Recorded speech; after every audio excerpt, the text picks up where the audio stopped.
அஸ்ஸலாமு அலைக்கும். வலைக்கும் ஸலாம். நான் கிறிஸ்துவ மதத்தை தழுவியவன். இந்த நிகழ்ச்சியை நான் தொடர்ந்து பார்த்துக் கொண்டு வருகிறேன். உங்கள் அனைவருக்கும் மீண்டும் நன்றி தெரிவிக்கின்றேன். என்னுடைய பெயர் ஆனந்த். நான் ரேடியோ ரிப்பேர் செய்யும் தொழில் வைத்திருக்கின்றேன். என்னுடைய முதலாவது கேள்வி, 2 விதமான கேள்விகள் கேட்க வேண்டும் என்று நினைக்கிறேன். தயவு செய்து எனக்கு அனுமதி தருவீர்கள் என்று கேட்டுக்கொள்கிறேன். முதலாவதாக, ஆர்ஸில் இறைவன் ஆதாமையும் ஹவ்வாவையும் படைத்தான். அங்கே அவர்கள் சாத்தானுடைய சோதனைக்கு உட்பட்டு 2 பேரும் தவறிழைத்து விடுகின்றார்கள். அதனால் இறைவன் என்ன செய்கிறார்? அவர்களை பூலோகத்திலே இறக்கி விட்டு விடுகிறார். இது ஒருபுறம் இருக்க, உலகம் அழிக்கப்படுகின்ற போது, மீண்டும் மறுமையிலே தீர்ப்பு நமக்கு இறைவன் இடுகின்ற போது, பாவம் செய்வதவர்களை நரகத்துக்கு அனுப்புவார் என்றும், நல்லது செய்த இறைவனின் வழி நடந்த நல்லவர்களை நல்லடியார்களை சொர்க்கத்துக்கு அனுப்புவதாகவும் இறைவன் கூறுகின்றார். அப்பொழுது மீண்டும் அவர்கள் இதுவரை இந்த உலகத்தில் உண்டு வார்த்திராத உணவு வகைகளையும் உடுத்துயிராத ஆடை அணிகலன்களையும் கொடுப்பதாகவும் கூறுகின்றார்.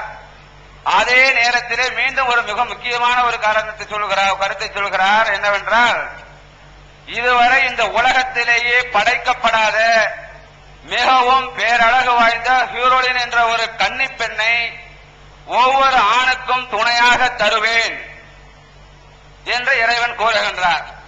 முன்பு ஆதாமும் ஹவ்வாவும் சாத்தானின் சோதனைக்கு ஆட்பட்ட காரணத்தினால் பூலோகத்திற்கு இறக்கிவிட்ட அதே இறைவன் மீண்டும் மறுமையிலே சொர்க்கம் கிடைக்கின்ற அந்த நல்லடியார்களுக்கு ஒரு அழகான கன்னி பெண்ணை துணையாக தருவேன் என்று சொன்னால் எதற்காக? பார்த்து கொண்டு இருப்பதற்காகவா? இல்லை. அப்பொழுதும் அவர்கள் அந்த சாத்தானுடைய சோதனைக்கு ஆட்பட்டு தவறு செய்வதற்கு வாய்ப்பு இருக்கிறது. இவைகள் திருக்குரானிலும் நபிபெருமானுடைய வரலாறாகிய ஹதீஸிலும் வருகின்றது. இதை பற்றி என்னுடைய இஸ்லாமிய நண்பர்கள் சில பேர் சொன்னார்கள். அவர்களிடத்தில் நான் இதற்கு என்ன விளக்கம் என்று கேட்கின்ற நேரத்திலே அவர்கள் சரியான ஒரு விளக்கத்தை எனக்கு கொடுக்கவில்லை. இந்த சந்தர்ப்பத்தில் உங்களிடம் நான் அதை கேட்கிறேன். மீண்டும் ஒரு சின்ன கருத்தையா, மனிதன் இறந்து விடுகின்றான். அவன் ஒரே ஒரு சின்ன சந்தேகம், இதை தொடர்ந்து நண்பர்கள் எங்க பாருங்க ஐயா, எங்களுக்கெல்லாம் வரேன். கேள்வி ஒண்ணுதான். தயவு செய்து. அஸ்ஸலாமு அலைக்கும். அன்பிற்குரிய சகோதரர்களே, சகோதரர் ஆனந்த் அவர்களுடைய கேள்விக்கு விளக்கம் தருவதற்கு முன்னால் மீண்டும் ஒரு முறை கேள்வி கேட்கக்கூடிய உங்களுக்கு சில அறிவிப்புகளை நாங்கள் முதலிலே செய்ய வேண்டியிருக்கிறது. என்ன என்றால், பலரும் இங்கே கேள்வி கேட்க வந்திருக்கிறீர்கள். ஒருவரே எழுந்து ஒரு 10 கேள்வி கேட்டார்னு சொன்னா ஒரு 4 பேரோட முடிஞ்சு போயிடும். மீதி உள்ளவர்கள்லாம் ஆர்வமா அதை கேட்க வர்றவங்களுக்கு ஒரு ஏமாற்றமாயிரும். அதனால தயவு செய்து இனிமேல் ஒரு ஆளு ஒரு கேள்வி கேளுங்க. என்ன கேள்வி வேணாலும் கேளுங்க. 2 கேள்வி கேட்டீங்கன்னு சொன்னா முத கேள்விக்கு தான் நம்ம பதில் சொல்லுவோம். அது என்ன கேள்வி நீங்க முத கேட்கறீங்களோ அதுதான் சொல்லுவோம். ஏன்னா மற்றவர்களுக்கு வாய்ப்பு கொடுக்கணும். நல்ல கேள்விகள் இருந்தா அடுத்து வரக்கூடிய மற்ற சகோதரர்கள் கேட்கத்தான் போறாங்க. சுத்தி சில கேள்விகள் தான் உங்கள் மத்தியில் இருக்கும். இதை நீங்க கவனத்தில் வைத்துக் கொள்ளுங்கள். 2வது கேள்வி கேட்கக்கூடியவர்கள் எந்த மாதிரி வேண்டாலும் நீங்க கேள்வி கேட்கலாம். நாங்க வருத்தப்படுவோமே என்று சொல்லி அப்படி பூசி மெழுகிலாம் கேட்க வேண்டியதில்லை. உங்க உள்ளத்துல எப்படி நினைக்கிறீங்களோ அப்படி கேட்கலாம். அந்த அளவுக்கு உங்களுக்கு பூரண சுதந்திரமும் உரிமையும் இந்த அரங்கத்தில் இருக்கிறது. எங்களை திட்டுற மாதிரி கூட நீங்க கேட்கலாம். நாங்க விளக்கம் தான் சொல்லுவோமே தவிர வேறு எந்த விதமான ரியாக்ஷனும் எங்க சைடுல இருந்து மக்கள்கிட்ட இருந்து வரவே வராது. உங்களுடைய கேள்விகள் ஆட்சேபகரமான முறையில் இருந்தால் கூட நாங்க அன்பாக பதில் மட்டும்தான் சொல்லுவோம். அதனால நாங்க வருத்தப்படுவோமேலாம் நினைக்க வேண்டியதில்லை. எப்படி உங்க மனசுல உண்மையில் நினைக்கிறீங்களோ அதே உணர்வோடவே நீங்க கேட்கலாம். இது ஒரு முக்கியமான விஷயம். முஸ்லிம் சகோதரர்களுக்கு சொல்லிக் கொள்றோம், கேள்வி கேட்கிறவர்களுக்கு பதில் சொல்றது என்னுடைய பொறுப்பு மட்டும்தான். நீங்க யார் உங்க சைட்ல இருந்து சிரிக்கிறதோ சைகை செய்கிறதோ வேறு விதமான ஆக்ஷன் பண்றதா இருந்தா உடனே வாலண்டியர்கள் உங்களை வெளியேற்றிடுவாங்க. நம்ம நான் அவர்கள் கேட்கிற கேள்விக்கு நான் பதில் சொல்ற பொறுப்பு என்னை சேர்ந்தது. இதை கவனத்தில் வைத்துக் கொள்ளுங்க. அடுத்தபடியாக 35 டோக்கன் கொடுத்திருக்கிறாங்க. ஏன் அப்படி கொடுக்கிறோம்னு கேட்டா அவ்வளவுதான் முடியும் இந்த குறைஞ்ச நேரத்தில். நிறைய டோக்கன்களை கொடுத்து ஏன் இது வரல உன் இது வரலன்ற மாதிரி ஒரு பிரச்சனை வரக்கூடாது. அதனால இந்த 35 டோக்கன் கூட இன்றைக்கு ஒரு 3/4 மணி நேரம் அந்த நிகழ்ச்சியில போயிட்டதுனால ஒரு சில கேள்விகள் விடுபடலாம். அதுக்காக நீ வருத்தப்படக்கூடாது. ஏன்னு கேட்டா நாங்க பர்பஸா திட்டமிட்டு இந்த கேள்வின்னு சொல்லி ஒதுக்குறதல்ல. டோக்கன் அவரவர்கள் எடுக்கிறீங்க, யாரு என்ன கேட்க போறீங்கன்னு எங்களுக்கு தெரியாது, யார் இடத்துல என்ன டோக்கன் இருக்குன்னு தெரியாது, இந்த டோக்கனுக்கு உரியவர் என்ன கேள்வி கேட்க போறாருங்கிறது எங்களுக்கு தெரியாது. அதனால சில கடைசியாக உள்ள நம்பர்கள் தான் விடுபடும். 1 2 நாங்க வரிசையா உங்களை கேள்வி கேட்க அழைப்போம். சில கேள்விகள் கடைசி நேரமின்மையினால விடுபட்டுச்சுன்னு சொன்னா அதை அட்வான்ஸா உங்களை நான் முதல்ல மன்னிப்பு கேட்டுக்கொள்கிறோம். இப்ப கேள்விக்கு வருவோம். சகோதரர் ஆனந்த் என்ன கேட்கிறாருன்னு கேட்டா, முதல்ல கடவுள் ஒரு ஜோடியை தான் படைக்கிறார். அதாவது ஆதம் ஹவ்வா. கிறிஸ்தவர்கள் ஆதாம் ஏவாள் அப்படின்னு சொல்லுவாங்க. இந்த ஆதம் ஹவ்வா என்ற ஒரு ஜோடியை கடவுள் படைத்து அவர்களை சொர்க்கத்தில் வச்சிருக்கும் பொழுது அவங்க தப்பு செஞ்சதுனால இந்த பூமிக்கு அனுப்பப்பட்டுறாங்க. அதை தான் அவர் கேட்கிறாரு. இது குர்ஆன்ல இருக்கிறது, அவங்களுடைய பைபிள்லையும் கூட அந்த சம்பவம் இருக்குது. திரும்பி மறுபடியும் உலகமெல்லாம் அழிக்கப்பட்டு திரும்ப எழுப்பப்பட்டு மனிதர்களுக்கு பரிசு கொடுக்கும் பொழுது அப்பவும் நல்ல கன்னி பெண்களை ஆண்களுக்கு கொடுக்கிறாரு. பெண்களுக்கு அது மாதிரியான சொர்க்கத்தில் உள்ள வாழ்க்கை துணை இருக்குன்னு இஸ்லாம் சொல்லுது. அவர் என்ன கேட்கிறாருன்னு கேட்டா, தப்பு செஞ்சதுக்கு தானே விரட்டி விட்டான் இறைவன். அதே மாதிரி தப்பு செய்யறதுக்காக மறுபடியும் அழகான பொம்பளை கொண்டு விட்டா மர தப்பு பண்ணுவான இவன், அப்ப எப்படி அது சரியா வருங்கிறது அவருடைய கேள்வி. இஸ்லாமிய நம்பிக்கை பிரகாரம் என்ன தப்பு செய்தார்கள் என்று குர்ஆன்ல எங்களுக்கு தெளிவா சொல்லப்படுது. ஒரு கணவன் மனைவி சேர்ந்து வாழ்வதை இஸ்லாம் தப்புன்னு சொல்லல. அவர் தப்புன்னு என்ன விளங்கிட்டாருன்னு கேட்டா, அவங்க 2 பேரும் சேர்ந்து வாழ்க்கை நடத்தினாங்க, அதான் தப்புன்னு அவர் நினைச்சுக்கிட்டாரு. குர்ஆன் அப்படி சொல்லவே இல்லை. கடவுள் என்ன செய்யறாரு, சொர்க்கத்தில் உள்ள எல்லா இன்பங்களையும் நீங்கள் அனுபவித்துக் கொள்ளுங்கள். ஒரு மரத்தை சுட்டி காட்டி இந்த மரத்தை மட்டும் நெருங்காதீர்கள், இதான் கடவுளுடைய கட்டளை. எந்த மரத்தை நெருங்க வேண்டாம்னு கடவுள் சொன்னாரோ, மனிதனுக்கு ஒரு இயல்பு இருக்குங்க, தடுத்து அதில் ஆசைப்படுவான். எதை நம்ம தடுக்கிறோமோ, சும்மா இருக்கிறவனை கூப்பிட்டு அந்த பக்கம் போவாதுன்னு போவான், சொல்லாட்டி போகவே மாட்டான், தெரியவே செய்யாது. போகாதுன்னு சொன்னோம்னா போகாதுங்கிறாங்களே, என்ன இருக்கு பார்த்துட்டு வருவோமே, இது மனிதனுக்கு உள்ள இயல்பு. இந்த இயல்பு அடிப்படையில் அந்த முதல் மனிதர் என்ன பண்றாருன்னு கேட்டா, ஒரு மரத்தை நெருங்க வேண்டாம்னு கடவுள் சொல்றாரு, நெருங்க வேண்டாம்னு தடை செய்யப்பட்ட மரத்தை நெருங்கி விட்டார். கடவுளுடைய கட்டளையை மீறினார் என்பதற்குத்தான் வெளியேற்றப்பட்டாரே தவிர அவங்க 2 பேரும் சுகத்தை அனுபவிச்சதுக்காக வெளியேற்றப்படல. இஸ்லாமிய அடிப்படையில் கணவன் மனைவியுமாக சேர்ந்து சந்தோஷமா இருக்கிறது பாவம் இல்லை. அது பாவம்னா இப்ப எல்லாரும் பாவிகள் ஆயிருவோம், நம்ம எல்லாரும் பாவத்துல பிறந்தவர் ஆயிருவோம், அது பாவம் கிடையாது. அதனால ஒரு பாவம் என்ன விளங்கிட்டாருன்னு கேட்டா, அவங்க 2 பேரும் சேர்ந்து தப்பு பண்ணிட்டாங்க, அதனால கடவுள் வெளியேற்றாரு நினைக்கிறாரு. அதனால வெளியேற்றல. கடவுள் ஒரு உத்தரவு போடுறார், இந்த மரத்தை தொடாத, அதை போய் தொட்டு விட்டாரு. என் உத்தரவு மீறினீல, அதனால வெளியே போ, ஒழுங்கா நடந்துக்கோ, மறுபடியும் தர்றேன். இதான் கடவுள் கொடுத்தது.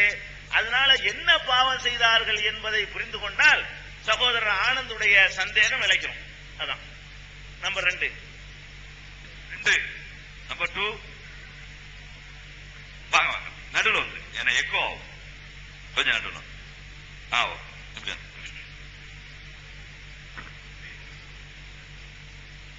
ஐயா அவர்களுக்கு வணக்கம். என் பெயர் சசிகுமார், எனக்கு வடகரை.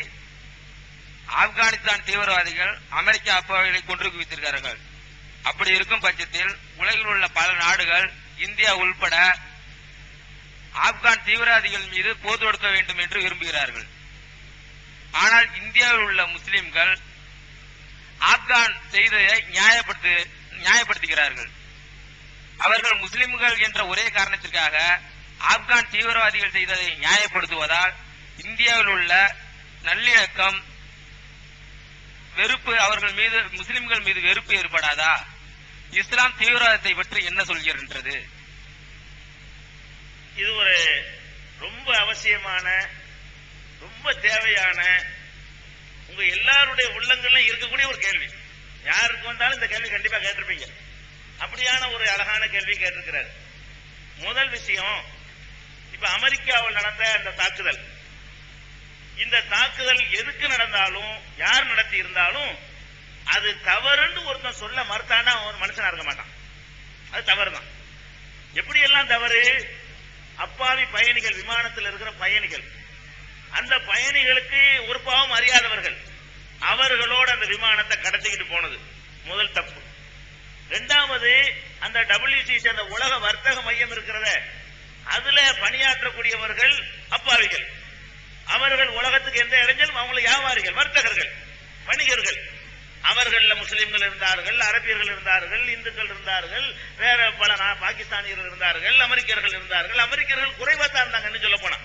அப்ப பல நாட்டு மக்களும் பணியாற்றக்கூடிய ஒரு நிறுவனத்துல கொண்டு போய் அந்த விமானத்தை கொண்டு அட்டாக் பண்றாங்கன்னு சொன்னா, விமானத்துல உள்ள அப்பாவிகளும் காலி, அந்த வர்த்தக நிறுவனத்துல இருந்தவர்களும் சுத்தமா காலி ஆயிட்டாங்க. கிட்டத்தட்ட ஒரு 1000 பேருக்குள்ள இறந்திருக்கிறாங்க. இவங்க சொல்றபடி 50,000 60,000 மிகைப்படுத்தினது.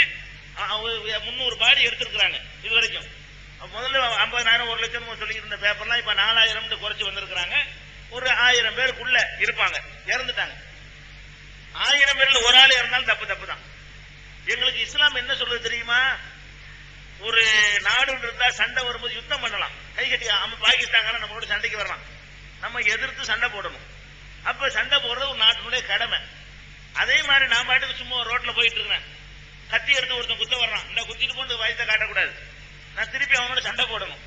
இது முஸ்லீமுக்கு மட்டும் இஸ்லாம் சொல்லல, எல்லா மக்களுக்கும் சொல்லுது. உங்களை அட்டாக் பண்ண வந்தா நீங்க அடக்குமுறைக்கு பணியக்கூடாது, ஏத்து நில்லுங்கன்னு சொல்லுது. அப்படி நடக்கிற போர்க்களங்களில் கூட நபிகள் நாயகம் என்ன எங்களுக்கு சொல்றாங்கன்னு கேட்டா, அப்பாவிகள் பலியாயிடக்கூடாது. போர்க்களங்கள்ல ஒரு போர்ல நபிகள் நாயகம் அவர்கள் ஒரு பெண் கொல்லப்பட்டு கிடக்கிறத பாக்குறாங்க. பெண்கள் அந்த காலத்துல போர்க்களத்துக்கு வருவாங்க, போர் செய்யறதுக்கு இல்ல, போராளிகளுக்கு உதவி செய்யறதுக்கு, தண்ணி எடுத்து கொடுக்க, சாப்பாடு கொடுக்க, மருத்துவ உதவி செய்ய, காயமடைந்தவர்களை தூக்கிட்டு போறதுக்கு, இதுக்கெல்லாம் பெண்களும் வருவாங்க. அப்படி ஒரு பெண்ணு கொல்லப்பட்டு கிடக்கிறத பார்த்த உடனே கடும் கோபப்படுறாங்க. போர்க்களத்தில் கூட நீங்கள் பெண்களை கொல்லக்கூடாது, யுத்தத்துக்கு வர்ற நேரத்தில் கூட, யுத்த களத்தில் கூட பெண்களை கொள்ளாதீர்கள், மதகுருமார்களை கொள்ளாதீர்கள் என்று எங்களுக்கு நபிகள் நாயகம் வலியுறுத்துறாங்க. இதை எவன் செஞ்சிருந்தாலும் சரி, அப்பாவிகளை கொள்றதுக்கு எவனுக்கு உரிமை கிடையாது. அவன் முஸ்லீம் செஞ்சாலும் சரி, இந்து செஞ்சாலும் சரி, கிறிஸ்தவன் செஞ்சாலும் சரி, மதத்துக்கு அப்பாற்பட்டவன் செஞ்சாலும் சரி, அது இஸ்லாம் கிடையாது. இது நீங்க நல்ல கவனத்தில் வைத்துக் கொள்ள வேண்டும். குர்ஆன்ல எந்த இடத்திலையும் இப்படி சொல்லப்பட கண்டிச்சுதான் இருக்கிறது. இஸ்லாம் சொன்னா குர்ஆன்ல உள்ளது இஸ்லாம், அல்லது எங்களுக்கு நபிகள் நாயகம் வழிகாட்டி இருக்கிறாங்க. உலக முஸ்லீமுக்கள் அவங்க தான் தலைவர், அவங்க என்ன சொன்னாங்க அதுக்கு பேர் தான் இஸ்லாம். இஸ்லாம் அதை அவ்வளவு கடுமையா கண்டிக்கிறது.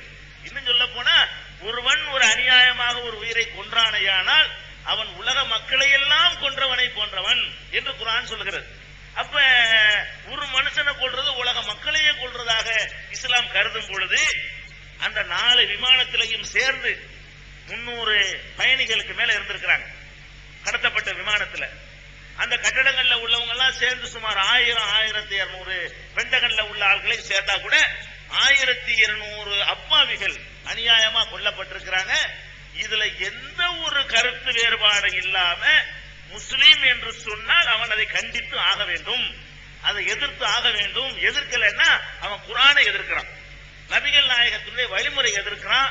இதை நீங்கள் முதலில் புரிந்து கொள்ள வேண்டும். இதுதான் இஸ்லாத்தினுடைய நிலை. அடுத்து என்ன என்று சொன்னால், அதை யார் செய்தா, அதாவது இதை எப்படி கண்டிக்கிறோமோ, அறிவுபூர்வமா கண்டிக்கிறோமோ, அதே மாதிரி இந்த காரியத்தை செய்தது யார், இது முதலாவது கேள்வி. யார் செய்தா? நடந்து முடிந்த அடுத்த நிமிடமே இன்னார் தான் செய்தார் என்று அமெரிக்கா அறிவிக்கிறது. நடந்து முடிந்த அடுத்த நிமிடமே இந்த காரியத்தை செய்தது இன்னாரே. என்ன, எதை வச்சு நீ கண்டுபிடிச்ச? உன்னுடைய நாட்டில் தங்கி இருந்து விமான பயிற்சி எடுத்தான், அதை கண்டுபிடிக்க வக்கு இல்லாத ஒரு உளவுத்துற, விமானத்தை கடத்துறான், அதை கண்டுபிடிக்க திறமை இல்லாத ஒரு உளவுத்துற, பெண்டகன்ல கொண்டாந்து ஈகாக்கா பறக்காதுன்னு தம்பட்ட அடிச்சான், அதுலயே கொண்டே விட்டுருக்கிறாங்க, அதை கண்டுபிடிக்க தெரியல.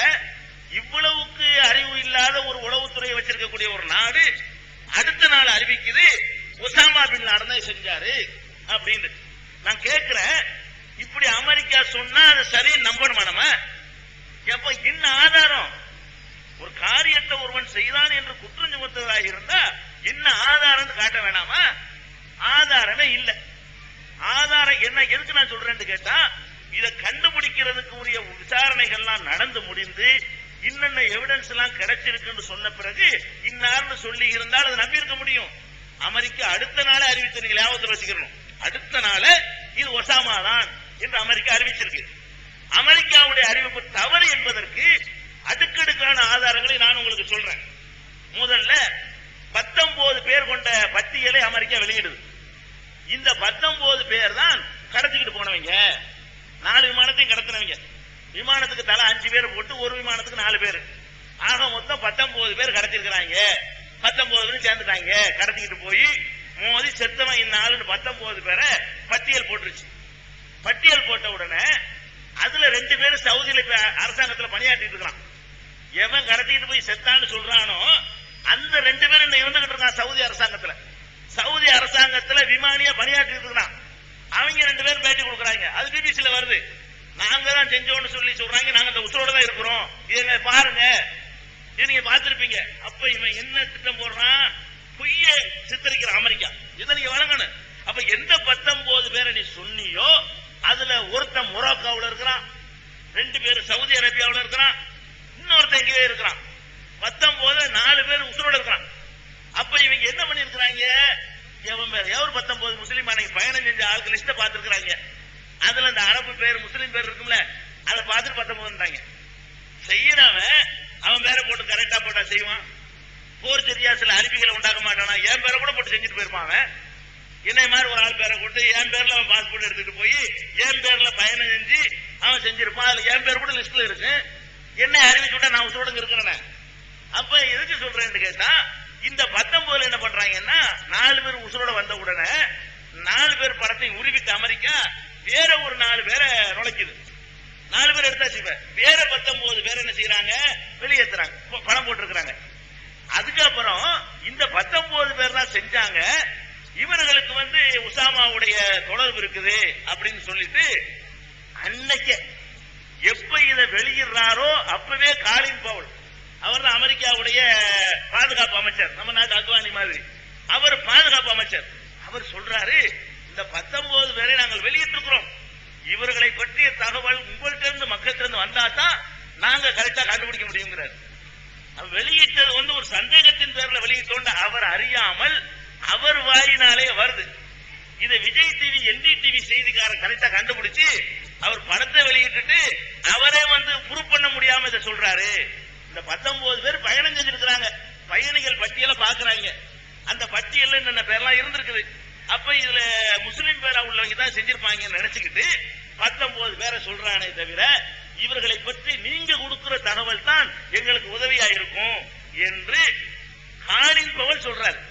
நான் கேட்கிறேன், இன்னார் தான் என்பதை முடிவு செய்யறதுக்கு முன்னாடி நீ அறிவிச்சது என்ன நியாயம்? அதுக்குரிய ஆதாரத்தை சரி, ஆப்கானிஸ்தான்ல உசாமா இருக்கிறாரு, சரி, அவரை நீ புடிச்சு கேட்கிற, ஓகே நியாயம். ஒரு நாட்டுல குற்றம் செஞ்ச இன்னொரு நாட்டுல இருந்தா புடிச்சுதான் கொடுக்கணும். இந்தியாவில் உள்ளவங்க போய் அமெரிக்காவில் குற்றம் செஞ்ச முடியாதுன்னா வச்சுக்கிற முடியாது, புடிச்சு கொடுக்கத்தான் வேணும். புடிச்சு கொடுக்கும் பொழுது எந்த நாட்டுல புடிச்சு கொடுக்க போறோமோ அந்த நாடு ஆதாரம் கேட்டா கொடுக்கணுமா இல்லையா? ஆப்கானிஸ்தான் ஆதாரம் தானே கேட்டான். எங்கள்கிட்ட ஆதாரத்தை கூட பண்ணி முடிவு பண்ணிட்டோன்னு நான் எப்படி ஏத்துக்கிறது? எங்க நாட்டுல இருக்கிறான், இதை நீ அமெரிக்கா சொன்ன புடிச்சு கொடுத்தா நாளைக்கு வாஜ்பாய் பிடிச்சிட்டாங்கன்னு கேட்பான். கொடுக்க முடியுமா? உங்க நாட்டுல கருணாநிதி ஒருத்தர் இருக்காரு, அவர் தான் விடுதலை புலிக்கு பணம் கொடுத்தாரு, அவரை தாங்கன்னு சொல்லி இலங்கை நாளைக்கு கேட்டா கொடுப்பீங்களா? ஒரு நாட்டில் உள்ளவனை இடத்துல தாய் என்று கேட்கிறதா இருந்தா அதற்கான சான்றுகளை எவிடன்ஸ் கொடுத்து எதுக்கு யுத்தம், எதுக்கு சண்டை, எதுக்கு போரு, கையில பிடிச்சு லட்சமா தூக்கிட்டு வரலாமே, ஆதாரம் கேட்கிறாங்க. ஒரு உயிர் பலியாகாத ஆதாரத்தை கொடுக்க வேண்டியதானே? ஆதாரத்தை கொடுக்க மாட்டோம். எல்லா நாடும் கேட்கிறான். சைனா கேட்கிறான், ரஷ்யா கேட்கிறான், ஜப்பான் கேட்கிறான், பாகிஸ்தான் கேட்கிறான். என்ன கேட்கிறான்? ஆதாரம் வேணும், நீங்க அட்டாக் பண்ணுங்க, ஆதாரம் வேணும் என்று கேட்கிறார்கள். ஆதாரம் கொடுக்கல, ஆதாரம் கொடுக்க மாட்டோம் சொல்லிவிட்டு அதுக்கப்புறம் ஆதாரம் கொடுப்போம். முந்த நாள் நாங்கள் எல்லா நாடுகளுக்கு ஆதாரம் கொடுக்க போறோம். சரி, என்ன ஆதாரம் கொடுத்தாங்க தெரியுமா? அதான் வேடிக்கை. என்ன ஆதாரம் கொடுத்தாங்க தெரியுமா? 20 பக்கம் கொண்ட ஒரு ஆவணத்தை கொடுத்திருக்காங்க. 20 பக்கத்துல 15 பக்கத்துல இந்த 19 பேர் போட்டா இருக்குது. 20 பக்கம் கொடுத்தாங்க இல்லைங்க, 19 பேர் போட்டாவையும் போட்டுவிட்டு இவங்க எல்லாம் இத்தனை பயணம் செஞ்சிருக்கிறாங்க. இந்த விமானத்துல பயணம் செஞ்ச ஆதாரம், இவன் குண்டு வச்சாங்கிறதுக்கோ இவன் உசாமா இவனை தூண்டுனாங்கிறதுக்கு ஆதாரம் தரல. என்ன ஆதாரம் கேட்டா டிவியில பாக்குறீங்களா ஆதாரங்கிறது. இது ஆதாரமா? இது 19 பேர் படத்தை கொண்டு பிரிண்ட் பண்ணி கொடுத்த ஆதாரமா? இன்னைக்கு வரைக்கும் ஆதாரம் தரல. இந்த நிமிடம்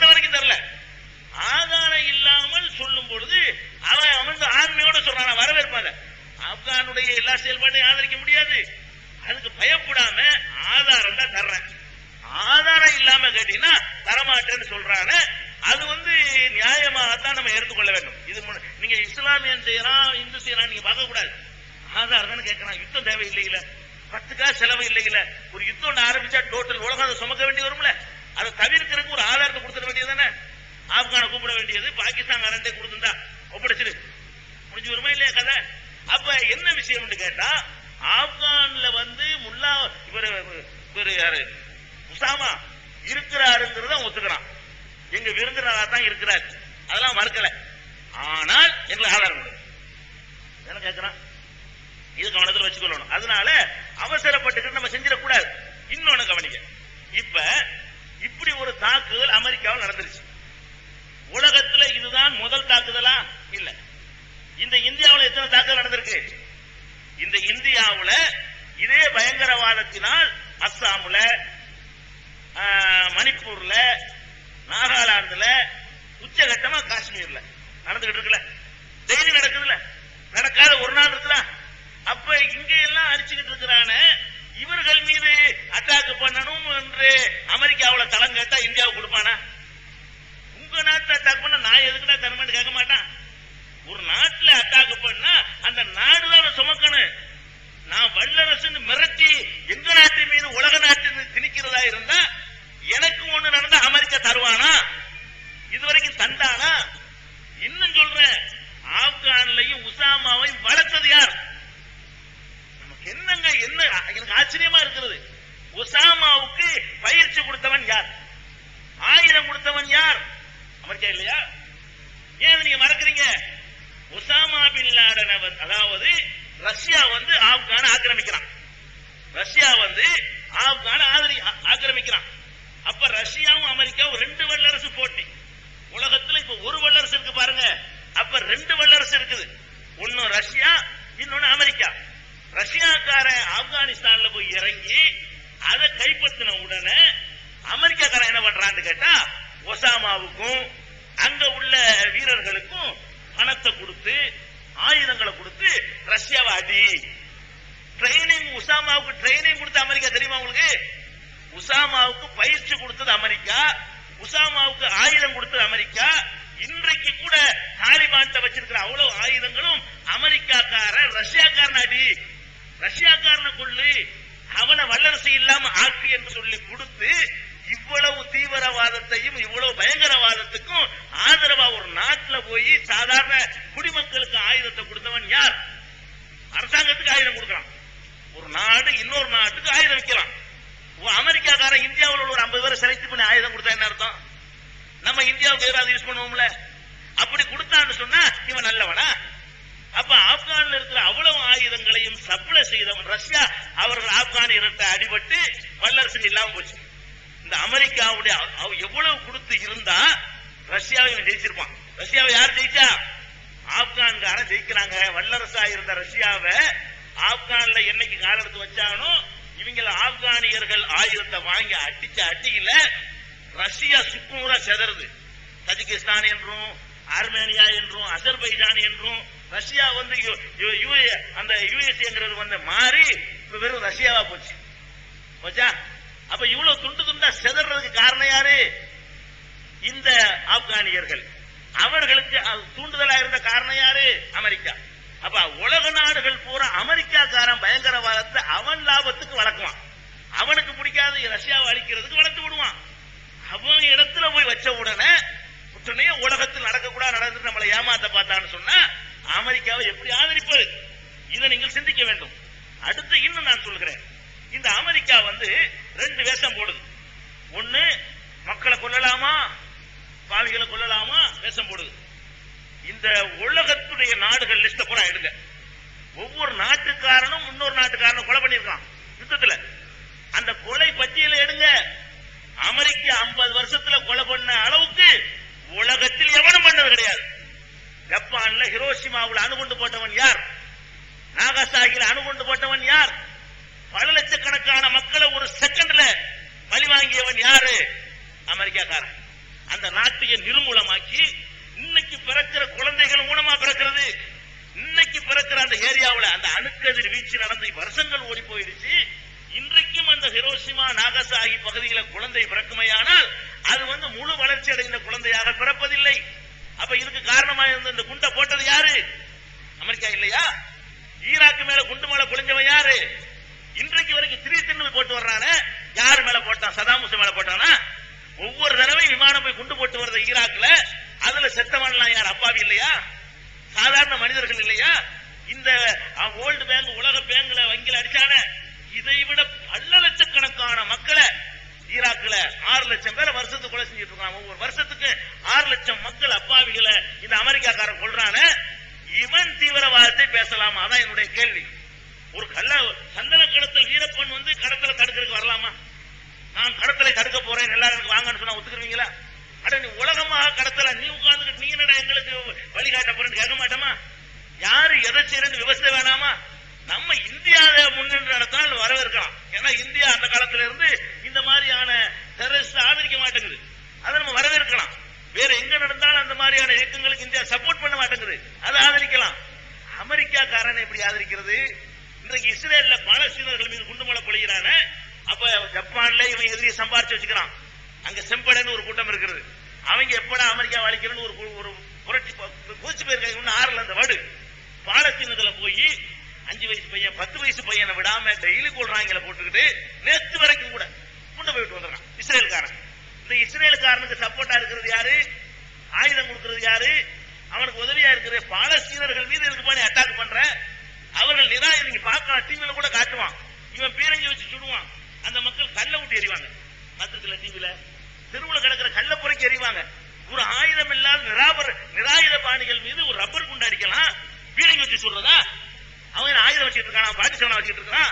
நீங்க டிவில பார்க்கலாம். பாலஸ்தீனர்களுக்கு இஸ்ரேலுக்கு சட்டம் நடக்கும் போது அவங்க ரோட்ல கிடக்கிற கல்ல பொறுக்கி எறிவாங்க. இவங்க துப்பாக்கி எடுத்துடுவாங்க. அப்படியாக டெய்லி 50-60 பேரை காலி பண்ணிட்டு இருக்கிறாங்களே. இந்த இஸ்ரேலுக்கு ஆதரவாக இருக்கிற நாடு எது இன்னைக்கு வரைக்கும்? அமெரிக்கா. கொஞ்ச நாளைக்கு முன்னாடி டர்பன்ல ஒரு மாநாடு நடந்துச்சு. ஐக்கிய நாடுகள் சபையின் சார்பாக ஏற்பாடு செய்யப்பட்ட மாநாடு. எதுக்காக அந்த மாநாடு? இன வேற்றுமை, நிற வேற்றுமை எல்லாம் உலகத்துல ஒழிக்கணுங்கிறதுக்காக வேண்டி நடந்த ஒரு மாநாடு. அதுல எல்லா நாடுகளும் கலந்து கொண்டது. அமெரிக்கா புறக்கணிக்குது. எல்லா நாடும் கலந்துக்கிடுச்சுங்க இந்த மாநாட்டுல. அமெரிக்கா மட்டும் புறக்கணிக்குது. எதுக்கு புறக்கணிக்கு தெரியுமா? அந்த மாநாட்டில் இஸ்ரேலை கண்டித்து தீர்மானம் போட போகிறார்கள் என்று தெரிஞ்ச உடனே இஸ்ரேலை கண்டிச்சா நான் வெளியேறிடுவேன். அப்ப பாலஸ்தீனர்களை கொல்வது இஸ்ரேலுடைய வேலை. அதை கண்டிச்சு தீர்மானம் வந்தா கூட நான் ஒத்துக்கிற மாட்டேன். இந்த அமெரிக்கா வெளிநடப்பு செஞ்சேன். இதான் ஜனநாயகமா? அதாவது அமெரிக்காவுடைய தாக்குதல் நீ எடுத்துக்கலாம். ஈராக்ல குண்டு, Russia, Vietnam, Korea, Sudan, Lebanon, Palestine, Afghanistan, இப்படி 30க்கும் மேற்பட்ட நாடுகள் மீது அமெரிக்கா குண்டு வீசி இருக்குது. பல லட்சக்கணக்கான மக்கள் அழிச்சிருக்குது. அப்ப இன்னைக்கு வரைக்கும் பயங்கரவாதிகளுக்கு சப்போர்ட்டா இருக்குது. அவ்வளவு வேலைங்க. நம்ம நாட்டுல ராஜீவ் காந்தி வேட்டு விட்டு போயிட்டாங்க. இது தீவிரவாதமா இல்லையா? நம்ம நாட்டுல ஒரு நல்ல ஒரு பிரதமர் பேரை உலக புகழ் பெற்ற ஒரு தலைவனா இருந்தவரை வேட்டு விட்டாங்க. நீ தீவிரவாதத்தை ஒழிக்கணுங்கிற உன்னுடைய நோக்கமா இருந்தால் இதையும் நீ ஒழிக்கணுமா இல்லையா? லிஸ்ட்ல கொண்டு வரல. இதெல்லாம் எங்களோட மோதலத்தை நாங்க பார்ப்போம். அப்படி அறிவிக்கிறாங்க. அமெரிக்கா என்ன சொல்றான்னு கேட்டா, விடுதலை புலிகள் விஷயத்துல உங்களோட மாறுபட்ட கருத்து இருக்கலாம். அமெரிக்கா பார்வைக்கு நான் சொல்ல வர்றேன். இலங்கை அரசாங்கம் கோரிக்கை வைக்குது. என்ன கோரிக்கை வைக்குது? நீங்க விடுதலை புலிகளை தடை செய்யணும். இந்த நடவடிக்கையில் அதை சேர்த்துக்கிறோம். இலங்கை அரசாங்கம் அமெரிக்காவில் இருக்கிற இலங்கையில் இருக்கிற அமெரிக்க தூதரை கூப்பிட்டு மனுவை கொடுக்குது. அமெரிக்க தூதர் என்ன பண்றாரு? இலங்கையில பேட்டி கொடுக்கிறார் செய்தியாளர்கள்ட்ட. என்ன சொல்றாருன்னு கேட்டா, விடுதலை புலிகளுக்கும் ஒசாமாவுக்கு வித்தியாசம் இருக்கிறது. என்ன வித்தியாசம் என்றால், ஒசாமா அமெரிக்காவை தாக்குகிறார், விடுதலை புலிகள் அமெரிக்காவை தாக்குவதில்லையே. அப்ப இதுக்கு என்ன அர்த்தம்? இதுக்கு என்ன அர்த்தங்கிற? அமெரிக்காவை தாக்குனா தான் தீவிரவாதத்தை எதிர்ப்பாங்க. வேற எந்த நாடு எக்கேட விட்டு நாசமா போனாலும் அதை பத்தி கவலை இல்லை. அவ்வளவு வேணாம். பாகிஸ்தான்ல போய் ஆதரவு வைக்கிறான. பாகிஸ்தானை பத்தி இந்தியாவுடைய நிலை என்ன? இந்தியாவுடைய நிலை பாகிஸ்தானை பத்தி என்ன? நம்ம நாட்டில் உள்ள இந்த காஷ்மீர்ல அன்னைக்கு நடந்த சட்டசபையில் தாக்குதல் வரைக்கும் பாகிஸ்தான் தானே காரணம்னு இந்தியா கருதுகிறது. அதான அவங்களோட தூண்டுதல் இல்லாம நடக்க முடியாதுல்ல. ஒரு போராளி குழுவினால செய்ய முடியுமா? ஒரு வெளிநாட்டு தூண்டுதல் இருக்கும். அந்த பாகிஸ்தானை அமெரிக்கா ஆதரிக்கிறான இருக்கு அவன் நினைப்ப இந்த காரியத்தை சட்டசபையில் அடிச்சிருக்கான், சட்டசபையில் செத்தான அவன் 40 பேர் யாரு? சட்டசபை வளாகத்தில் செத்தவன் எல்லாம் போராளியா? கடை வச்சிருந்தவன் போனவன் வந்தவன் சட்டசபையில் ஜனநாயக முறையில் தேர்ந்தெடுக்கப்பட்டவன் தானே கொல்லப்பட்டான். இவன் கொல்லப்பட்டதுக்கு பாகிஸ்தான் தானே காரணம். அந்த பாகிஸ்தான் மீது நடவடிக்கை எடுக்க வேண்டிய அமெரிக்கா பாகிஸ்தானுக்கு உதவி செய்யறான். எதுக்கு? ஆப்கானுக்கு பக்கத்தில் அவன் தான் இருக்கிறான். இந்தியாவுடைய உதவி அவனுக்கு தேவையில்லை. இப்போதைக்கு பாகிஸ்தான்ல இருந்து அட்டாக் பண்ண வசதியா இருக்கும். இந்தியாவில இருந்து எல்லை இல்லை.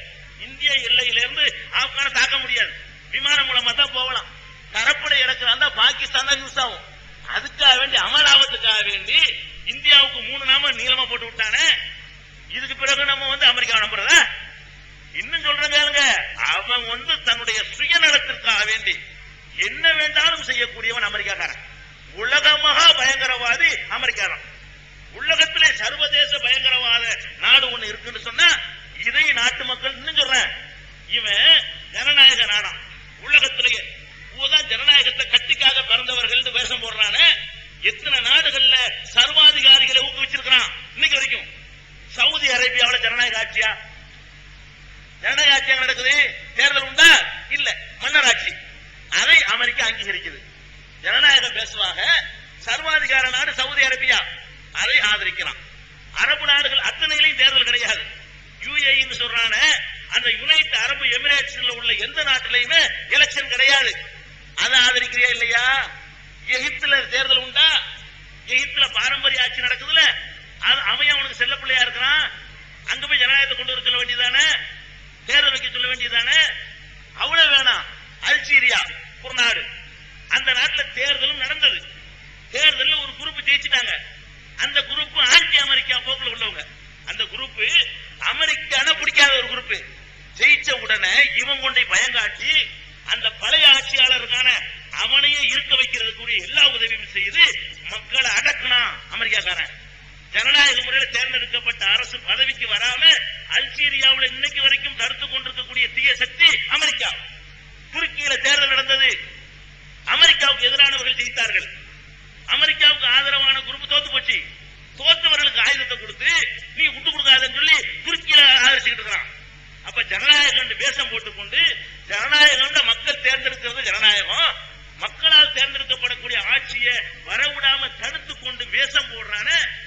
இது நமக்கு புரியலையா?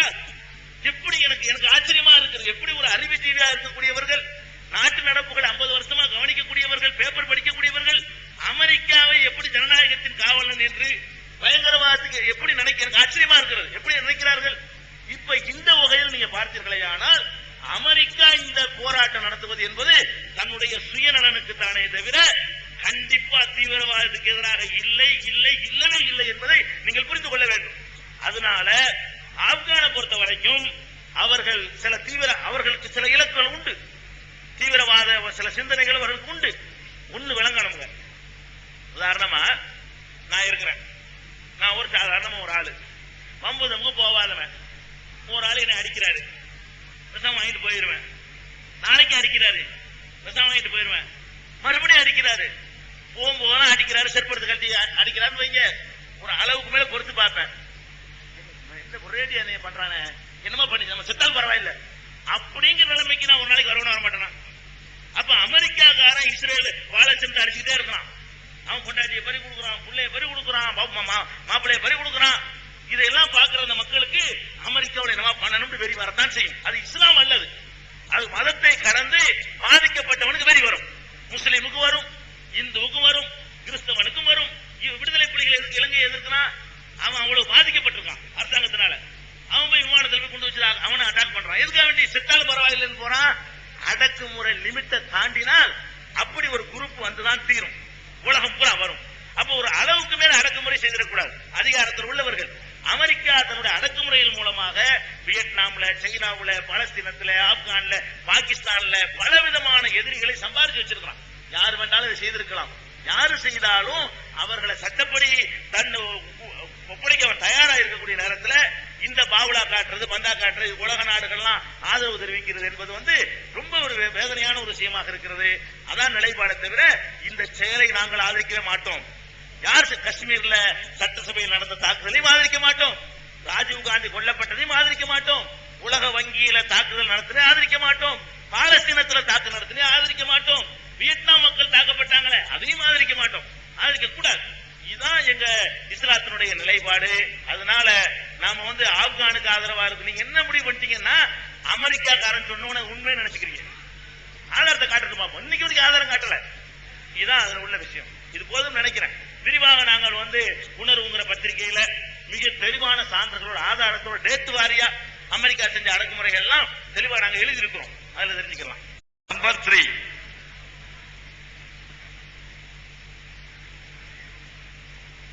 என் பேரு வேலு. நான் இந்து ஆதி திராவிடர் வகுப்பை சார்ந்தவன். நிறவி கொம்யூன் பஞ்சாயத்துல பணிபுரிஞ்சுட்டு இருக்கேன். அதாவது எங்க ஆளு தாடி வச்சா சாமியாரா மாறிடுறாங்க, உங்க ஆளு தாடி வச்சா அஜிரத்துங்கிறீங்க.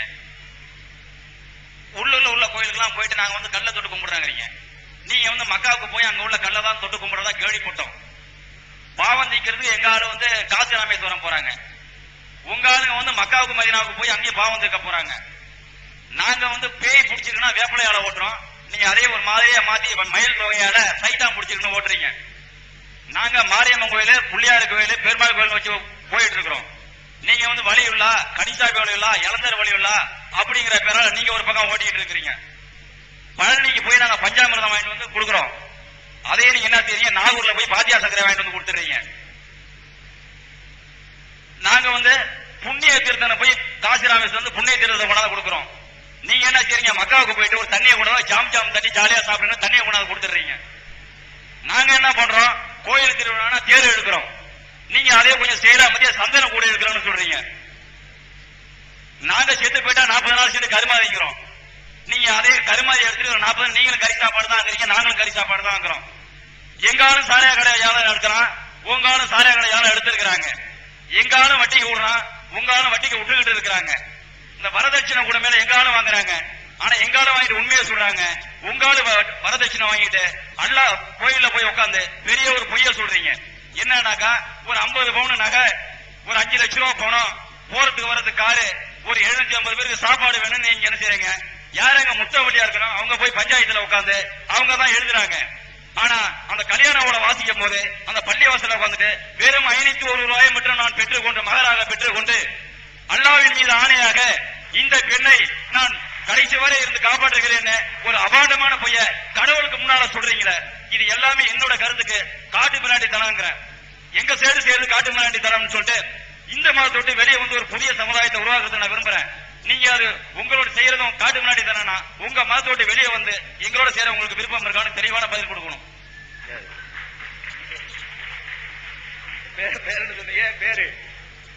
பேரு வேலு. சகோதரர் வேலு அவர்கள் ரொம்ப அழகான அற்புதமான, அதாவது நிறைய கேள்விகள் ஒண்ணுதான் கேட்க சொல்லி இருக்கிறோம், ஆனா நிறைய கேள்விகளை ஒண்ணு மாதிரி கேட்டார் அவரு. ஒரு கேள்வி மாதிரி என்ன இருக்கு, எங்களுக்கு உங்களுக்கு வித்தியாசம் இல்லை என்று ஒரு கேள்விதான். அதுக்கு எவிடன்ஸ் தான் நிறைய கொடுத்திருக்கிறார். கேள்வி ஒன்ன கேட்டுவிட்ட நிறைய கேட்டுவிட்டு ஒரு கேள்வி மாதிரி ஆக்கிட்டார் அவரு. சரி, இப்ப வருவோம். அதாவது அவர் கேட்டதுல 3 விஷயங்கள். தயவுசெய்து இந்த சைட்ல இருக்கிற சகோதரர்கள் அப்படியே வெளில போயிடுங்க. எனக்கு ரெக்கார்டிங் பிரச்சனை ஆகுதுமா, எனக்கு ரெக்கார்டிங் பிரச்சனையான அந்த நிகழ்ச்சி நல்லாமே இந்த பக்கம் வயர்ல ஆட்டி விட்டு சைட்ல போயிடுங்க. அப்படியே அந்த சைட ஃபுல்லா க்ளோஸ் பண்ணிடுங்கம்மா. அந்த டோரை க்ளோஸ் பண்ணுங்க, க்ளோஸ் பண்ணிடுங்க, தயவு செய்து க்ளோஸ் பண்ணுங்க. நான் முஸ்லிம்ஸ் மட்டும் வந்தா மட்டும் அலோவ் பண்ணுங்க தயவு செய்து.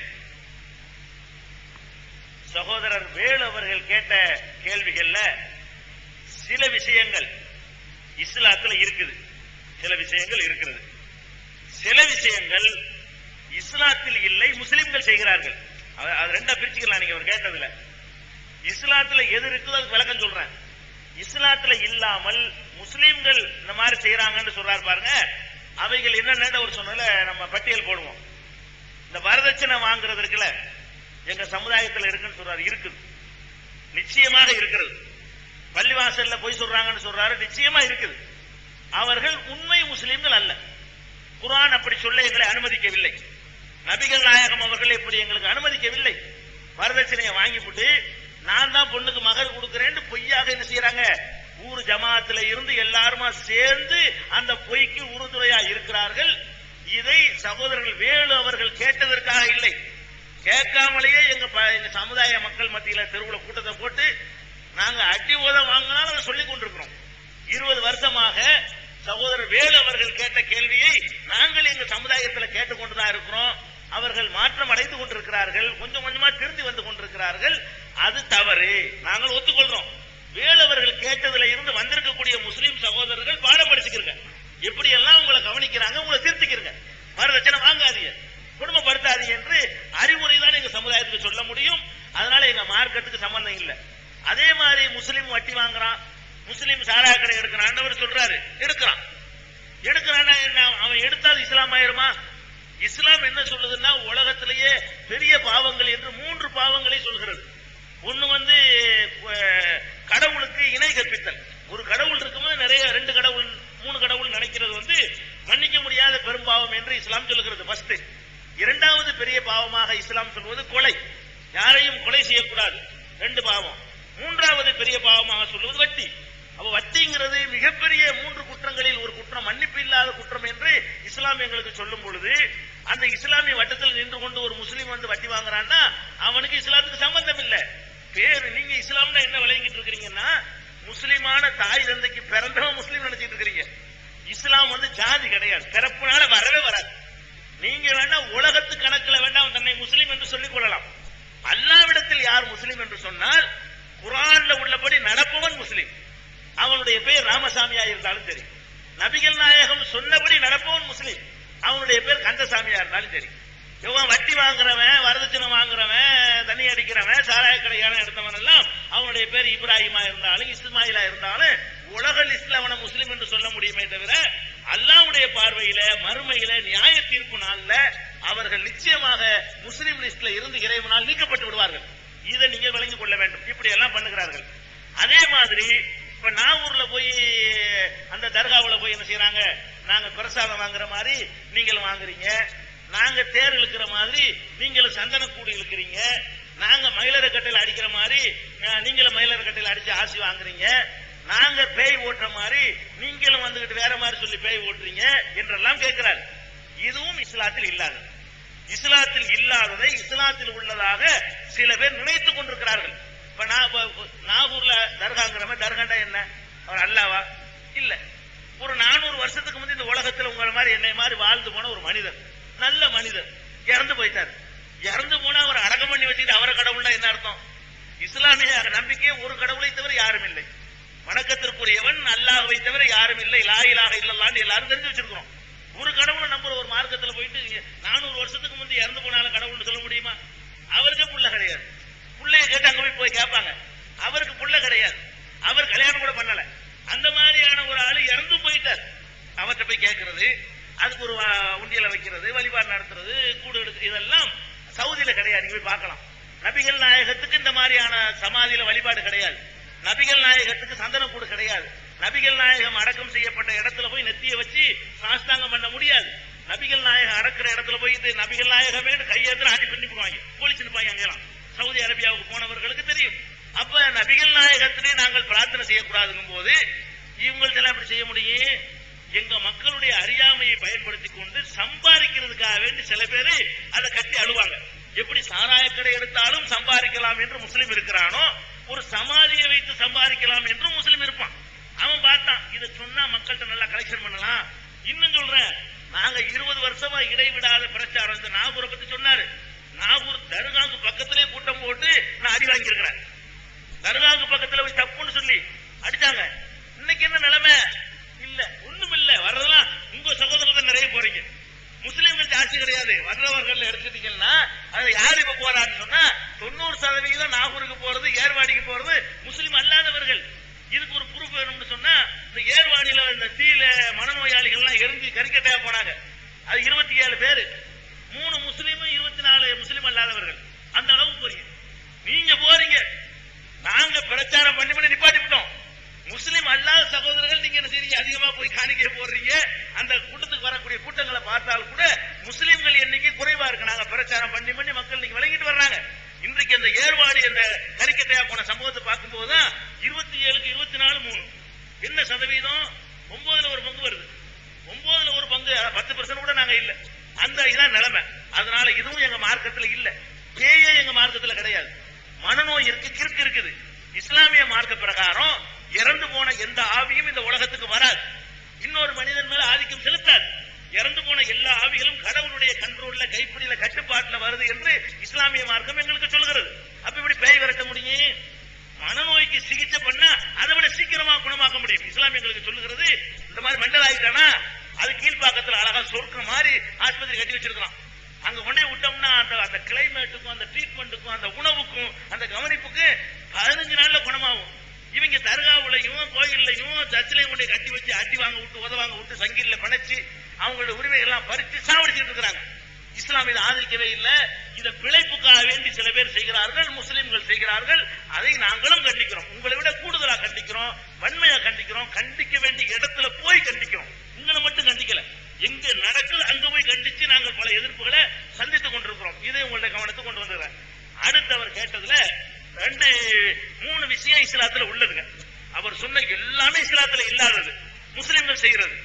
3 விஷயம் இஸ்லாத்துல உள்ளது. என்ன விஷயம் கேட்டா, மக்காவுல போய் இந்த ஜம்சம்னு ஒரு தண்ணீரை கொண்டு வர்றாங்க. அது புனிதமான நீர் என்று இஸ்லாம் நம்ப சொல்லுது. அது உண்மை. எப்படி நீங்க தீர்த்தம் கொண்டு வர்றீங்களோ அதே மாதிரி மக்காவுல போய் அந்த தண்ணீரை கொண்டு வரலாம். அது ஒரு புனிதமானது, பாக்கியம் நிறைந்தது என்று நபிகள் நாயகம் அவர்கள் அதை சொல்லி இருக்கிறாங்க. அதை நாங்கள் நம்புகிறோம். ஆனால் அந்த மாதிரியான இது அறிவுக்கு ஏற்றதா உங்களுக்கு தெரியாது. அறிவுபூர்வமா பாத்தீங்கன்னா எல்லாம் தண்ணி தானே, அது என்ன அந்த தண்ணிக்கு மட்டும் என்ன சிறப்பு என்ற ஒரு சந்தேகம் பகுத்தறிவு ரீதியாக எல்லா மனிதர்களுக்கு வரும். இப்படி சந்தேகம் வரக்கூடிய இடங்கள்ல எல்லாம் இஸ்லாம் என்ன செய்யும் கேட்டா, அறிவுக்கு ஏற்ற மாதிரி ஒரு எவிடன்ஸ் விட்டு வச்சிருக்கும். எவிடன்ஸோட தான் அது நம்ப சொல்லுது. எப்படி நம்ப சொல்லுதுன்னு கேட்டா, இப்ப சவுதியில தான் அந்த சம்சம்ங்கிற கிணறு இருக்குதுங்க. சவுதியில இருக்குது. அது ஒரு பாலைவனம். மக்காவுல இருக்குது பாலைவனம். அங்க எங்கேயுமே தண்ணி வராது, தண்ணி நீரூற்றுலாம் வராது. அப்படியான ஒரு வறண்ட ஒரு பகுதி. கொஞ்சம் தோண்டினா பெட்ரோல் தான் வரும். வேணும்னா பெட்ரோல் குருடாயில் கிடைக்குமே தவிர என்ன வராது, தண்ணீர் வராது. அப்படிப்பட்ட ஒரு இடத்துல ஒரு தண்ணீர், சுவையான தண்ணீர் வருவதே ஒரு ஆச்சரியம் தான். பாலைவனத்துல தண்ணீர் வருது, அது மட்டும் ஆச்சரியம் அல்ல. 2வது ஆச்சரியம் என்னன்னு கேட்டா, ஒரு கிணறு 20 லட்சம் மக்களுக்கு சப்ளை செய்யுது.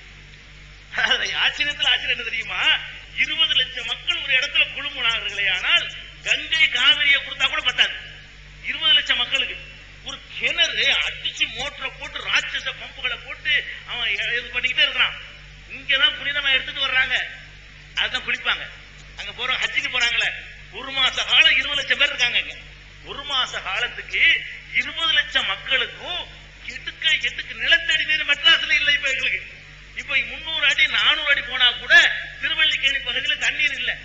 அப்ப இந்த மாதிரியாக ஒரு வாழ்வதற்கு தண்ணி கிடைக்க மாட்டேங்குது. தனித்தனியா பம்பு போட்டு அடிச்சு பாக்குறான். ஒரு இடத்துல தண்ணி வராத இடத்துல பாலைவனத்துல ராட்சச பம்புகளை போட்டு பாத்ரூம் போறதுக்கும், குளிக்கிறதுக்கும், அவன் சாப்பிடுறதுக்கும், சமைக்கிறதுக்கும், குடிக்கிறதுக்கும் அதை யூஸ் பண்றான். 20 லட்சம் பேரு. 10ஆவதுக்கு தின்னுட்டு அரைச்சி வர எடுத்துட்டு வந்துடுறான்.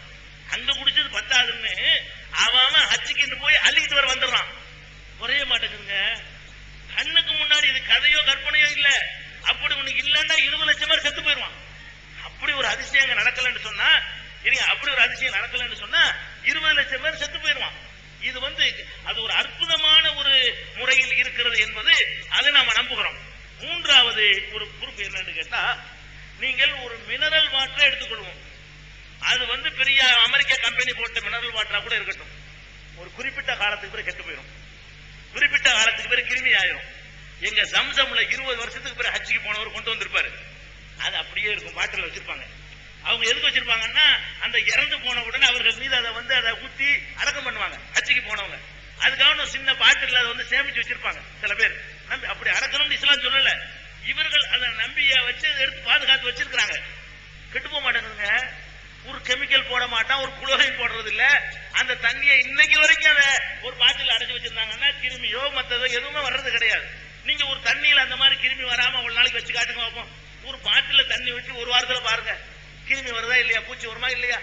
அப்படியான ஒரு எவிடன்ஸை விட்டு வச்சுட்டு இஸ்லாம் அதை நம்ப சொல்லுது. எங்க நம்பிக்கை பிரகாரம் அந்த கிணறு எப்படி தோன்றுச்சுன்னு சொன்னா, நபிகள் நாயகத்துக்கு முன்னாடி ஒரு தீர்க்கதரிசி ஆபிரகாம் கிறிஸ்தவர்கள் சொல்லுவாங்க, முஸ்லிம்கள் இப்ராஹிம் சொல்லுவோம். அந்த இப்ராஹிம் வந்து தன்னுடைய பச்சிளம் குழந்தையையும் தன்னுடைய மனைவியையும் இந்த மக்கா இருக்குது பாருங்க அந்த இடத்துல குடியமர்த்துறார். முதல் குடி அதுதான். அந்த இடத்துல குடியமர்த்தின பிறகு தண்ணி இல்லாம தடுமாறுறாங்க. அப்ப கடவுளுடைய தேவதூதர்னு சொல்லக்கூடிய வானவர் வந்து அந்த இடத்தில் தண்ணீரை அந்த தோண்டி கொடுத்தாரு. அதுதான் ஜம்சம் தண்ணீர் என்று எங்களுக்கு நம்பிக்கை. அந்த ஒரு புனிதமான ஒரு இறை தூதரால் உண்டாக்கப்பட்ட தண்ணீர் என்றதுனால அதுல ஒரு புண்ணியம் இருக்கிறது, அதுல ஒரு எக்ஸ்ட்ரா ஒரு பவர் இருக்குதுன்னு சொல்லி இஸ்லாம் நம்ப சொல்லுது. அது உண்மை. இரண்டாவது அவர் கேட்டதுல, நாம வந்து பாவம் தீர்வதற்காக வேண்டி காசிக்கு போறோம், நீங்க வந்து பாவம் தீர்வதற்காக ஹஜ்ஜிக்கு போறீங்க அப்படிங்கிறது. ஹஜ்ஜிக்கு போவதனால பாவம் தீர்வதற்காக போகல, அது கடமை என்பதற்காக போறோம். முதல்ல விளங்கிக்கொள்ளணும். போறதுல பாவம் தீரும். அது போறது எதுக்கு போறோம்னு கேட்டா, மனிதர்களுக்கு அல்லாஹ் வந்து கடமையாக்குறாரு. வசதி இருந்தால், வாய்ப்பு இருந்தால், உடல்ல ஒரு சக்தி இருந்தால் நீங்க எல்லாம் ஹஜ்ஜுக்கு போங்க. எல்லாருக்கும் கடமை இல்லை. நானே போகல, அதற்கான வசதி வாய்ப்பு பொருளாதாரம் எல்லாம் இருக்கிறவர்களுக்கு தான் அது கடமை. அந்த மாதிரி இருக்கக்கூடியவர்கள் வந்து அங்க போறது கட்டாய கடமைன்னு இஸ்லாம் சொல்றது உண்மை. அது எதுக்கு? சுக்க தின்னுட்டு இரும்ப தின்னுட்டு சுக்கு கசாயம் குடிக்கிற மாதிரியா செய்யற அக்கிரமத்தெல்லாம் பண்ணிவிட்டு அங்க போயிட்டு வந்து எல்லாம் அப்படியா? அதுக்கு இஸ்லாம் சொல்லவே இல்லை. இஸ்லாம் எதுக்கு சொல்லுதுன்னு கேட்டா, ஒரு எல்லா காரியத்திலும் ஒரு தத்துவம் இருக்குதுங்க. கடமையாக்கி இருக்கிற ஒரு விஷயம் என்ன தத்துவம்? நீங்க அந்த ஹஜ்ஜிங்கிறத பாத்தீங்கன்னா உலகளாவிய அளவுல எல்லாம் வந்து குழுமுவாங்க. இப்ப டர்பன்ல மாநாடு நடத்தினாங்கல்ல இனவரி ஒழிக்கிறதுக்கு, அந்த மாநாட்டை விட சிறப்பான மாநாடு வருஷம் வருஷம் நடக்குது. அதான் ஹஜ்ஜிங்கிறது. அங்க என்ன நடக்கும்? கருப்பன், வெள்ளைங்க, தமிழ, மலையாளி, அமெரிக்காக்காரன், இந்தியாக்காரன் எல்லாம் அங்க பாருவோம். எந்த வேற்றுமை இல்லாம, எந்த வித்தியாசம் இல்லாம, யாரு முந்தி பிந்திங்கிறதுக்கு வந்து அந்த முன்னுரிமை யாருக்கும் கொடுக்கப்படாம எல்லாம் ஒரே மாதிரியான ட்ரெஸ் போட்டு அங்க நிக்கக்கூடிய காட்சி வந்து எல்லா வேறுபாட்டையும் ஒழிக்கும். உலகளாவிய அளவில் உள்ள மக்கள் எல்லாம் ஒரு இடத்துல குழுமி அந்த ஒற்றுமையை, உலகளாவிய ஒரு ஒற்றுமையை கொண்டு வாங்க அப்படின்னு சொல்லி உலகளாவிய ஒரு மாநாடு தான், சர்வதேச மாநாடு ஹஜ்ஜி என்பது. அதனால மாநாட்டில் அந்த உரை ஒன்று நிகழ்த்துவாங்க. அரபா மைதானத்துல ஒரு சிறப்புரை ஒன்று இருக்கிறது. அந்த உரையை கண்டிப்பா கேட்கணும், கேட்கவில்லைன்னா ஹஜ்ஜி செல்லாதுன்னு இஸ்லாம் எங்களுக்கு சொல்லுது. அப்ப அப்படிப்பட்ட ஒரு சிறப்பான உரையை கேட்பதற்காக வேண்டி எல்லா மக்களும் ஒன்னா போய் குழுமுறோம். அவ்வளவுதான்.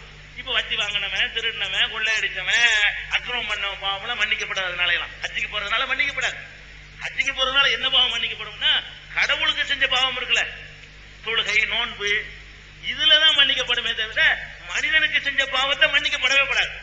அதனால அந்த மாதிரியான ஒரு குறுக்கு வழியாக இஸ்லாம் வந்து சொல்லி தரல. வசதி உள்ளவர்களுக்கு ஒரு கடமை, அது ஒரு சகோதரத்துவத்தை இன்னைக்கு நீங்க இஸ்லாத்துல நீங்க பார்க்கலாம். அந்த சகோதரத்துவம் ஏன் இருக்குது? நீங்க பள்ளிவாசல்ல பாத்தீங்கன்னா 5 நேரமும் நாங்க ஒருத்தருக்கு பக்கத்துல ஒருத்தருக்கு பக்கத்துல ஒருத்தர் நிக்கிறோம். பக்கத்துல நிக்கிற என்ன ஜாதியில இருந்து தெரியாது. இப்ப நாங்க எல்லாருமே அரபு நாட்டு இறக்குமதி இல்ல. நான் ஒரு ஜாதியில இருந்து வந்திருப்பேன், இவர் ஒரு ஜாதியில இருந்து வந்திருப்பாரு, அவர் ஒரு ஜாதியில இருந்து வந்திருப்பாரு. என் பக்கத்துல யார் நிப்பான்னு எனக்கே தெரியாது. நீங்க என்ன ஜாதிங்க, என் பக்கத்துல நிக்கலாமா? கேட்க மாட்டேன். பள்ளிவாசல்ல ஒரு ஊருக்குள்ள இந்த சகோதரத்துவத்தை ஏற்படுத்தின இஸ்லாம் உலகத்துல இது நடக்கணும். உலகத்துல உள்ள நிறம், இனம், மொழி, நாடு, தேசம் எல்லாத்தையும் கடந்து வந்து மக்கள் ஒன்னா குழுமணும் என்பதற்காக வேண்டி அந்த ஒரு சகோதரத்துவத்தை உண்டாக்குனதுனாலதான் இன்னைக்கு வரைக்கும் சட்டங்கள் போட்டு ஒழிக்க முடியாத தீண்டாமைய இஸ்லாம் வந்து ஒழிச்சிருக்குது. அந்த ஒரு காரணம் தானே தவிர இது ஒண்ணு. மூணாவது ஒண்ணு சொன்னார்னு கேட்டா, ஒரு கல்ல வழிபடுறீங்க. மூணாவது ஹஜ்ஜில போய் கல்ல வழிபடுறீங்கன்றாரு. ஹஜ்ஜில காபான்னு ஒரு ஆலயம் இருக்குங்க, செவ்வகமான ஒரு கட்டிடம். அந்த கட்டிடம் வந்து தொழுகை நடத்துவதற்கான ஒரு இடமாக முதலில் இருந்தது. முதல் மனிதர் வந்து உள்ள தொழுகை நடத்தி கொண்டிருந்தார். அந்த கட்டிடத்தை சுற்றி வணங்குவார்கள், கடவுளைத்தான் வணங்குவார்கள். வணங்குவதற்கு இலக்காக ஒரு திசை வேணும். இப்ப நான் வந்து ஒரு கடவுளை வணங்குறதா இருந்தா ஒரு திசையும் பார்க்காம வணங்க சொல்லுங்க. யாரோ ஒரு ஆள எந்த திசையும் பார்க்க கூட வணங்க, ஏதாவது ஒரு திசையை பார்த்தா ஆகணும். அதுக்காக வேண்டி இஸ்லாம் என்ன சொல்லுதுன்னு கேட்டா, உலகத்திலே முதலில் கட்டப்பட்ட ஆலயம் காபா, கடவுளை வணங்குறதுக்காக வேண்டி.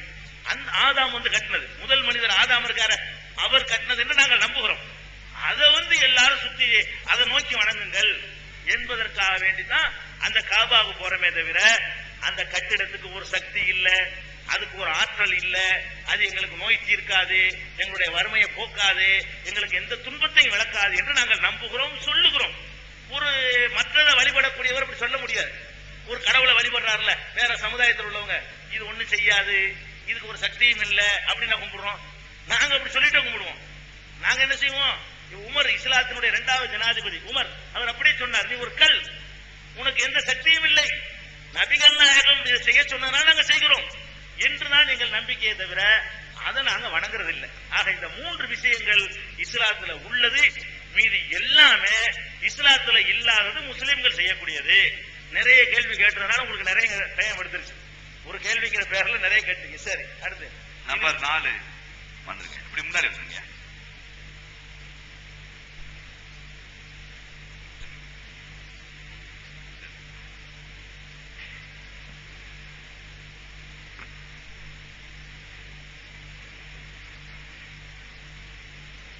பக்கத்தில் உள்ள நிறையிலிருந்து வந்திருக்கின்றேன். அங்குள்ள பள்ளி ஒன்றில் ஆசிரியராக பணிபுரிகிறேன். நான் தந்தை பெரியாருடைய கொள்கைகளின்படி வழி நடக்கின்றவன். என்னுடைய பெயர் ஆர் ஜெயபாலன். என்னுடைய சிந்தனை இந்த மார்க்கம் அல்ல, எந்த மார்க்கமும் இனிய மார்க்கம் இல்லை என்பதுதான். ஆகவே இஸ்லாமும் ஒரு இனிய மார்க்கம் இல்லை என்று நான் கூறுகின்றேன். காரணம், இன்று நடக்கின்ற கொலைகள், கொள்ளைகள், நடக்கின்ற வன்முறைகளுக்கு எல்லாம் காரணம் இந்த கடவுள் நம்பிக்கை உள்ளவர்கள் தான். இந்துக்களும் சரி, பாபர் மசூதியை இருக்கிறார்கள். இன்றைக்கு அமெரிக்காவிலே நடத்தப்பட்ட வன்முறை சம்பவம், இன்று கிறிஸ்து நாடுகள், மற்ற நாடுகளில் நடக்கின்ற இந்த வன்முறை சம்பவங்கள் எல்லாவற்றுக்கும் அடிப்படையாக இருப்பது இந்த கடவுள் தான். இந்த கடவுளால் பாதிக்கப்பட்டவர்கள் நான் தாழ்த்தப்பட்ட சமுதாயத்தை சார்ந்தவன். அதை அந்த சமுதாயத்தில் உள்ளவனுக்கு தான் தெரியும். அதனால் எவ்வளவு கஷ்டங்கள், எவ்வளவு கொடுமைகள், இவற்றுக்கெல்லாம் அடிப்படை கடவுள் என்று கண்டுபிடித்து சொன்னவர் பெரியார். அதுதான் உண்மையும் கூட. அப்படி இருக்கும்போது உங்களுடைய மதத்திலே இஸ்லாம் வேறு, முஸ்லீம் வேறு என்று நீங்கள் பிரித்து தெளிவாக சொன்னீர்கள். இஸ்லாம் என்பது வேறு, முஸ்லிம்கள் எல்லாம் இஸ்லாம் அல்ல அப்படி என்று சொன்னீர்கள். ஆகவே அவர்கள் எல்லாம் படிப்பது குர்ஆன் தான். குர்ஆன் படித்தவர் தான் ஒசாமா பின் லேடன். ஒசாமா படிக்கின்றவர் தான் காஷ்மீருடைய முதலமைச்சர் ஃபரூக் அப்துல்லா. ஒசாமா குர்ஆன் படிக்கின்றவர் தான் வங்கதேச முன்னாள் பிரதமர் ஹசீனா. ஃபரூக் அப்துல்லா சொல்கிறார், பாகிஸ்தான் மீது படையெடுக்க வேண்டும் 4ஆம் தேதி. வங்கதேச பிரதமர், முன்னாள் பிரதமர் ஹசீனா உயிருக்கு ஆபத்து என்று செய்து வருகிறது. இதெல்லாம் முஸ்லிம் மக்களால் முஸ்லிம்களுக்கு ஏற்படுகிறது, முஸ்லிம் மக்களால் மற்றவர்கள் ஏற்படுகிறது. அது இஸ்லாம் அல்ல என்று சொன்னாலும் பரவாயில்லை. ஆகவே அவர்கள் படித்திருப்பது குர்ஆன் தான். ஆகவே இந்த குர்ஆன் படித்தவர்கள், இந்தியாவிலே தாய்நாடாக கொண்டவர்கள் பாகிஸ்தான் கிரிக்கெட் விளையாடினால் பாகிஸ்தான் ஜெயிக்க வேண்டும் என்று சிந்திக்கின்றார்கள். இது நடைமுறையில் இருக்கின்றது. இதெல்லாம் பல கேள்விகள் கேட்டிருக்கின்றார்கள். முதல் நாகூரில் கூட உங்களை நான் சந்தித்து இதை பற்றி எல்லாம் பேசியிருக்கின்றேன். ஆகவே இங்கு சொத்து சுகங்களோடு வாழ்கின்றவர்கள் மற்ற அரபு நாடுகளை தாய்நாடாக, அவர்களை தங்களுடைய மொழிக்காரர்களாக, சொந்தக்காரர்களாக நினைத்து இந்தியாவை வெறுக்கின்ற அளவுக்கு அவருடைய மனநிலை இருப்பது காரணம், அவர்கள் குர்ஆன் படிக்கின்ற அந்த குர்ஆனிலே அப்படிப்பட்ட ஒரு நமக்கெல்லாம் தெரியாத, எங்களுக்கெல்லாம் தெரியாத ஒரு தீய கருத்து அதில் ஆழமாக பதிந்து இருக்கின்றதோ என்ற ஒரு ஐயம் என் மனதிலே எழுகின்றது. அடுத்தது கேள்வி சம்பந்தமானது. மக்கள் தொகை பெருக்கம் அதிகமாக இருந்தால் மக்கள் தொகையை கட்டுப்படுத்த வேண்டும் என்று சொல்லுவார்கள், பிரச்சாரம் செய்வார்கள். உணவு பற்றாக்குறை இருந்தால் உணவு உற்பத்தியை பெருக்க வேண்டும் என்று சொல்வார்கள். ஆகவேதான் இஸ்லாம் ஒரு இனிய மார்க்கம் இல்லை என்பதனால்தான் நீங்கள் அதை இனிய மார்க்கம் என்று பிரச்சாரம் பண்ணிக் கொண்டு வருகின்றீர்கள் என்பது என்னுடைய கருத்து. இதை நீங்கள் ஏற்றுக்கொண்டு எனக்கு விடை அளிக்குமாறு கேட்டுக்கொள்கிறேன். கேள்வியே இஸ்லாம் ஒரு இனிய மார்க்கம் இல்லை என்பது. சகோதரர் ஜெயராமனா சொன்னீங்க, ஜெயபால் அவர்கள் இஸ்லாம் இனிய மார்க்கம் என்று நீங்கள் சொல்கிறீர்கள். என்னுடைய கருத்து பிரகாரம் எதுவுமே இனிய மார்க்கம் இல்லை. எந்த மார்க்கமும், இந்து மதமோ கிறிஸ்துவ மதமோ இஸ்லாமோ எதுவுமே இனிய மார்க்கம் இல்லை. ஏன்னு கேட்டா மதத்தின் பெயரால தான் சண்டைகளும் வன்முறைகளும் நடக்கிறது என்று சில வரலாறுகளை எல்லாம் அவர் சொல்லி காட்டினார். இப்ப சைனாவுல சகோதரர் ஜெயபாலுடைய கொள்கையில உள்ளவங்க தான், சைனா அரசாங்கத்துடைய கொள்கை. அவங்க கடவுளை நம்ப மாட்டாங்க. கடவுளை நம்புறதுக்கு அங்க அனுமதி கிடையாது. மத பிரச்சாரம் செய்யக்கூடாது. அவர்கள் தான் பெரியார்கள்லாம் முன்னோடியாக இருந்தார்கள். சைனாவில் உள்ள கம்யூனிஸ்டுகள். அந்த சைனாவில் தியானன்மன் என்ற சதுக்கத்தில் வைத்து மாணவர்கள் 1,00,000 மாணவர்கள் போராட்டம் பண்ணாங்க. சைனாவில் 8 வருஷத்துக்கு முன்னாடி அந்த போராட்டம் நடத்தும் பொழுது அந்த கடவுளை நம்பாத நாட்டினுடைய பீரங்கிகள் 1,00,000 மாணவர்களை சுட்டுக் கொன்றது. இதுக்கு கடவுள் நம்பிக்கை காரணமா இல்ல? எதுமா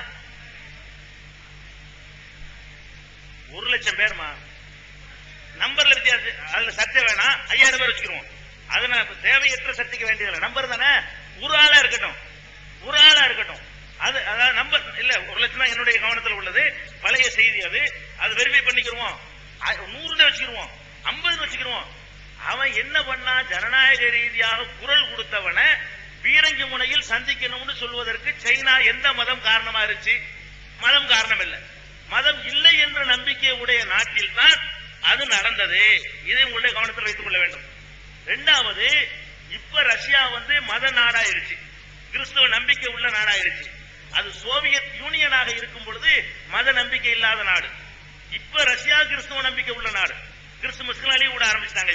இப்ப பிரிஞ்ச பிறகு அப்ப லீவ்லாம் கிடையாது. சோவியத் யூனியனாக எல்லா நாடுகளும் ஒன்று சேர்ந்த கூட்டமைப்பாக இருக்கக்கூடிய நேரத்தில் அந்த நாட்டினுடைய நம்பிக்கையும் கடவுள் இல்லை என்ற நம்பிக்கை தான். அந்த கடவுள் இல்லை என்ற நம்பிக்கை கொண்டவர்கள் கடவுள் நம்பிக்கை உள்ள அமெரிக்கா செய்த அதே ஈக்குவலான நிகரான கொலைகளை உலகம் முழுவதும் செய்தார்களா இல்லையா? பல நாடுகள் மீது தங்களுடைய மூக்கை நுழைத்தார்களா இல்லையா? பாகிஸ்தானுக்கு ஆயுதத்தை கொடுத்து இந்தியாவின் மீது தாக்குதல் நடத்த சொன்னார்களா இல்லையா? யாரு? கடவுள். அவன் ஒதுங்கி இருக்க வேண்டியதானே. பாகிஸ்தானுக்கு பால் வாத்து வளர்த்து விட்டது யாருன்னு கேட்டா அன்னைக்கு உள்ள ரஷ்யா. அன்றைக்கு இந்தியா சப்போர்ட் பண்றதுனால இந்தியாவுக்கு ஆயுதங்களை கொடுத்து பாகிஸ்தானோட சண்டை போட வச்சான். அவனுக்கு அமெரிக்காக்காரன் கொடுத்தான். எதுக்கு இதை சொல்ல வர்றேன்னு கேட்டா, இந்த வன்முறை இதுகளெல்லாம் மதம், மொழி, இனம் எல்லாத்துக்கும் அப்பாற்பட்டு கெட்டவனால் வருது. நான் கேட்கிறேன், இப்ப மதவாதிகளுக்குள்ள ஒரே மதத்துக்காரன் சண்டை போடுறான், அதுக்கு எந்த மதம் காரணம்? மதத்தான் காரணம்னு சொன்னா இந்துவும் முஸ்லீமும் சண்டை போட்டுக்கிட்டா நீ மதத்தை சொல்லு. சேரனும் சோழன் அடிச்சுக்கிட்டானே, அதுக்கு எந்த மதம் காரணம்? அவனும் ஒரு மதத்துக்காரன், ஒரு மொழிக்காரன், ஒரு மொழி, ஒரு பிரதேசம். இவன் தஞ்சாவூருக்காரன் சோழன்கிட்டான், மதுரைக்காரன் பாண்டியன்கிட்டான், அங்கிட்டு பார்க்க கோயம்புத்தூர்காரன் சேரன் அடிச்சுட்டானுவோம். வெட்டு குத்து யாரு? ஒரு மதம், ஒரு கலாச்சாரம், ஒரு மொழி பேசுறவன் அடிச்சுக்கிட்டான். இதுக்கு என்ன காரணம்? இதுக்கு மதம் காரணமா? ஒரு மதம் தானே, அடிச்சுக்கிறாம இருந்திருக்கலாமே. அப்ப ஒரு மதத்துக்காரர்களை அடித்துக் கொண்டார்கள். நாம பார்த்தோம். ஈராக்கு யாரு? ஈரான் யாரு? முஸ்லிம். ஈராக்கு முஸ்லிம், ஈரானும் முஸ்லிம். மதம் தான் காரணம் சொன்னா அவன் அடிச்சுக்கிற கூடாது. 2 பேரும் சேர்ந்துக்கிட்டு அமெரிக்காவை அடிக்கணும்.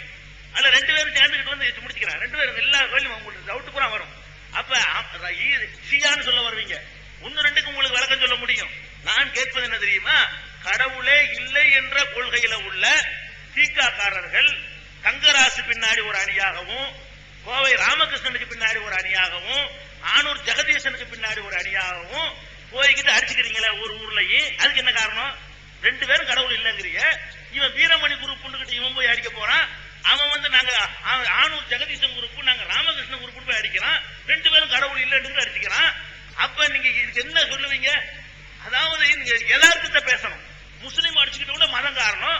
அப்ப மதம் இல்லைங்கிற அடிச்சுக்கிட்டா அது என்ன காரணம்? முஸ்லீம் அடிச்சா மதம் காரணம், இந்து அடிச்சுக்கிட்டா இந்து மதம் காரணம், கிறிஸ்தவம் அடிச்சுக்கிட்டா கிறிஸ்தவ மதம் காரணம், தீக்காக்காரன் அடிச்சுக்கிட்டா அதுக்கு ஒரு காரணம் இல்லையா? அப்ப அதுக்கு என்ன? இதுதான் என்னுடைய கேள்வி. நீங்க தன்னிடத்தில் உள்ள சேர்த்து விமர்சனத்துக்கு எடுத்துக்கொள்ளணும். எப்போதுமே விமர்சிக்கக்கூடியவர்கள் நம்ம எதுல இருக்கிறோமோ அதுல அந்த குறை இல்லாம இருக்குதா என்பதை சேர்த்து எடுத்துக்கொண்டால் நீங்க தெரிந்து கொள்ளலாம். சண்டை சச்சரவுகளுக்கு நிச்சயமாக மதங்கள் காரணம் இல்லை. ஒரு குருட்டுவாதம் பிடிச்ச மனுஷன் காரணமா இருப்பான். அவ்வளவு வேணாங்க. ஒரு தாய் ஒரு தகப்பனுக்கு பிறந்த அண்ணன் தம்பியை கொள்றது இல்ல. இதுக்கு என்ன காரணம்?